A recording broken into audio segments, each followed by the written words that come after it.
Okay, so this is what we've done. I'll tell you what we've done first of all. So far we've put all the wiring in. We've got the wiring from the boot to the stereo. We've cable tied all the stereo wiring to the loom itself, because it gives it a bit more rigidity, makes it more integral part of the car. So we've cable tied and we've run it to the back. So let's show you what we've done, yeah?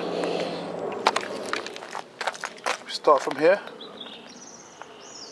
this here, going through a grommet,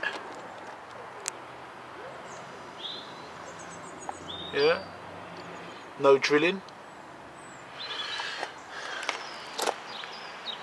So this going through a grommet, then it comes around to through here. You can see that up there, down the side here to the channel. Now this is where it meets the remote wire that comes back out of here, which is this wire here. So this is going to be our remote wire. So that comes through there, meets up. Well, that's not. This is tagged onto the wiring loom here, but it actually meets up with the main power here. And then what we've done is we have cable tied it all the way.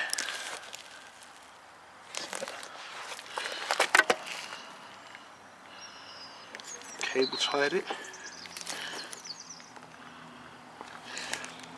all the way through. Here we go again.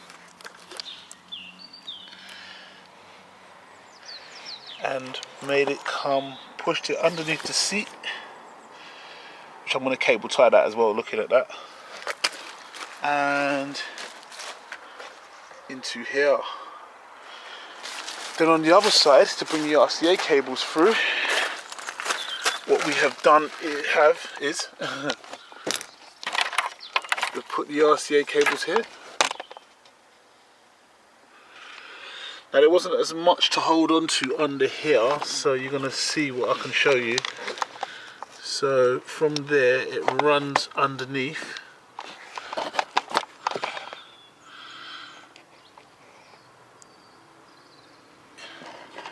Now what I've done, I've loosely cable tied it to the brackets. There's still some movement in here.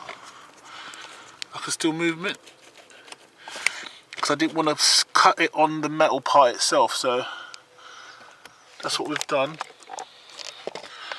And then we have come round here.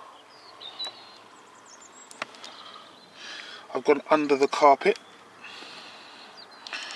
because I didn't want to have no interference with no electrical interferences.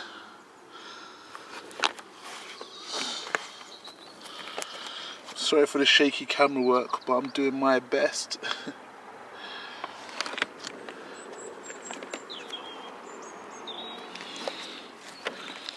So that goes all the way down.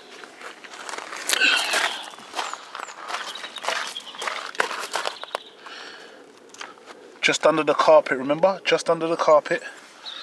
Don't want no interference with any electrical connections through here.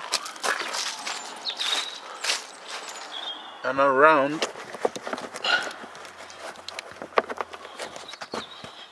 And around the back.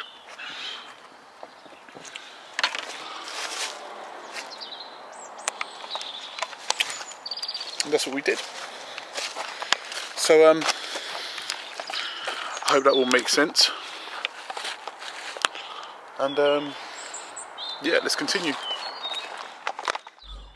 Once we've put all the wires in their place and we're happy with what we've done, we start to put the car back together by installing back the plastic trims. Now it's all very simple stuff. Once again, don't break it, just take your time, locate it and push it in. Most of it just pushing with your hand, just like you took it off. But it's just a reversed order of the way you took it off.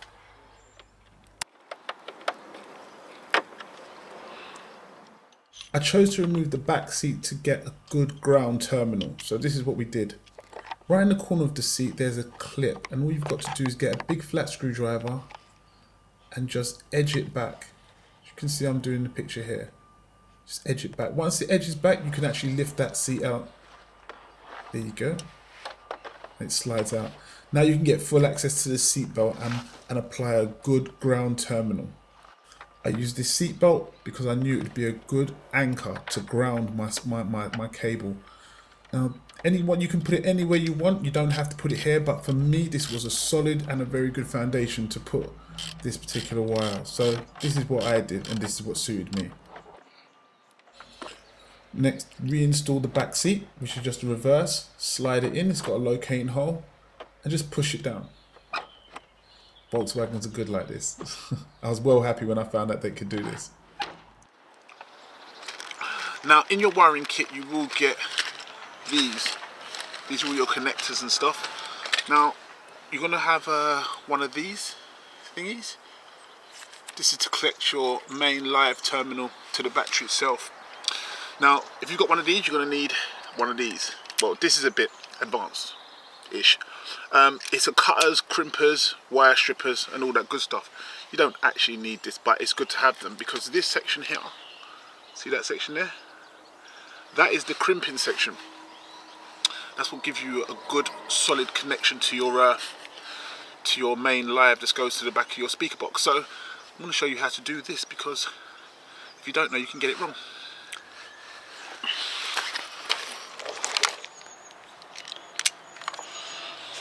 Start by stripping your wire.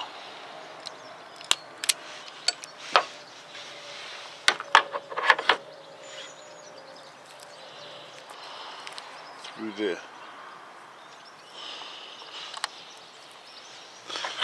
Now remember, when you've got the crimpers, it's always important to have the split side in the round part of the crimper itself and let the bottom part do the crimping. So remember to have the split side in the half circle part so you can compress it. Otherwise, you mess it up.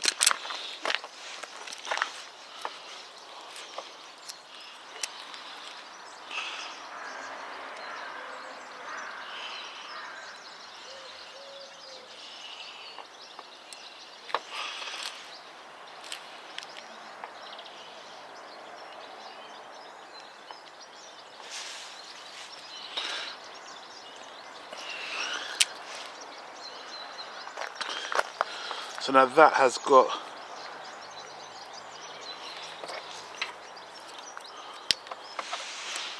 a good solid connection there, with it being crimped in the back there.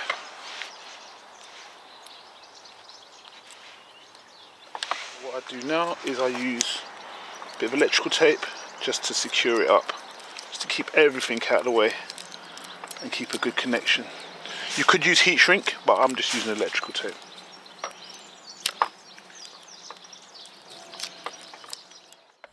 I'm going to put the filter box, the air filter box housing back in its place so we can route the wire around it. This way we know if we've got enough wire and know exactly what route we're going to choose. This is why we'll put it back in place. Once it's in place, choose a suitable terminal that you're happy with. Take it off and put your one in its place, making sure it's not touching anything, it's not breaching anything, and it looks pretty good. Once it's all secure and you're happy with the fitment, just close it up. Just make sure it's not touching anything and it's going to stay there and it's not going to move anywhere it shouldn't go. I like to do it this way because it makes the install look clean and professional. Okay, now we're going to be fitting in our stereo, this expensive stereo. When I say expensive, I mean expensive in 1992. Now, this is an old stereo I had in one of my old cars that I was breaking for spares. So we're going to use this just because it's cheap. It doesn't mean I'm cheap. I'm kind of cheap. I can be cheap. There have been times when I've been cheap. Most times I'm cheap. Yeah, I'm cheap. But apart from that, I'm going to be putting this one in. Now, if you're going to be putting in one of these stereos, you have to make sure it's got an RCA. These are the RCA, this red one and blue one. Or else that's what feeds your subwoofer the frequency of sound. And ideally get one with a universal plug. These plugs fit everything. Generally, this is the standard plug. But yeah, so that's it.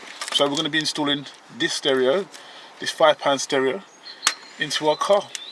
So right, the first thing this is what I do, is I disconnect this.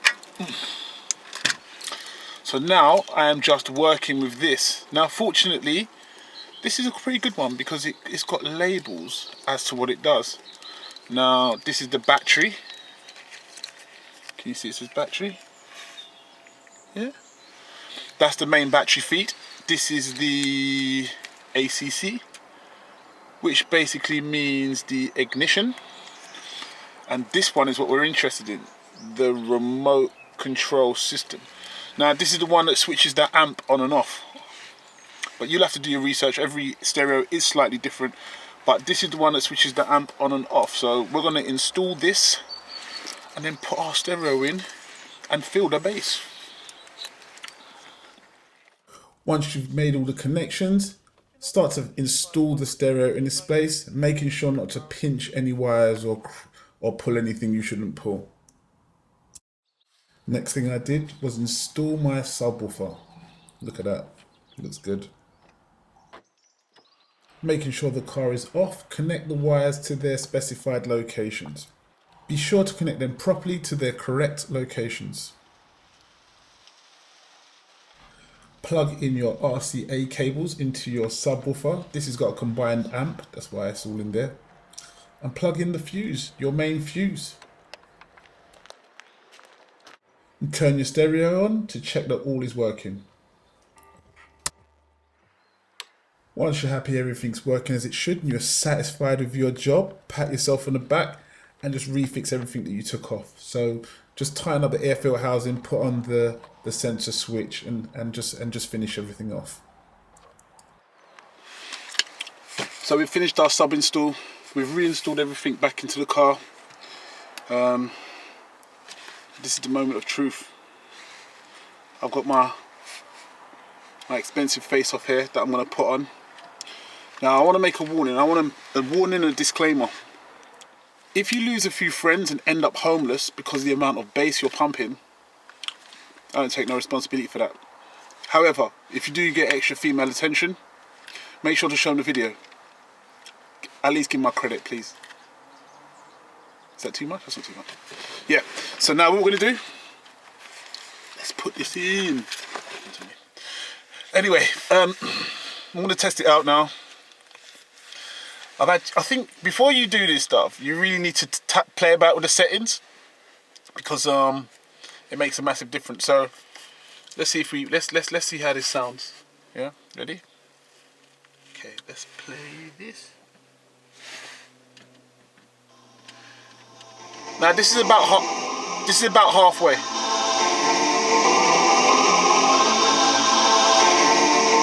Ready?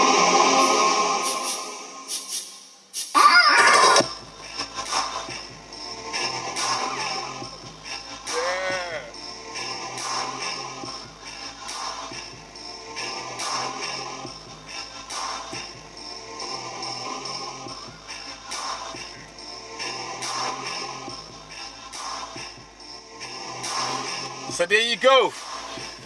That's the sub install. Bass is crazy. Absolutely fantastic, man. I didn't realize how nice bass is. It makes you tickle, makes you smile. I'm not sure if the neighbors like it. I can't speak for them, but I can say it does make you smile. To do this, it takes about, I don't know, I would say without the filming, probably about another 3 hours, 2.5, 3 hours. You could probably do it quicker. I had to make the video, so it's a little bit harder to gauge. I mean, next time round, knowing what I know now, yeah, maybe about 2 hours, 3 hours-ish, that sort of figure. So, yeah, that's what you can do. It's not hard. Once again, all basic tools. Handy if you got one of these. These are really good. But yeah, really enjoyable. Really, really enjoyable. And that bass, wow, wow. You've heard this song before, innit? Good, good, good, good, good. Thanks for watching anyway. We're going to be doing another install soon. I'm going to show you about that a bit later. Thanks for watching.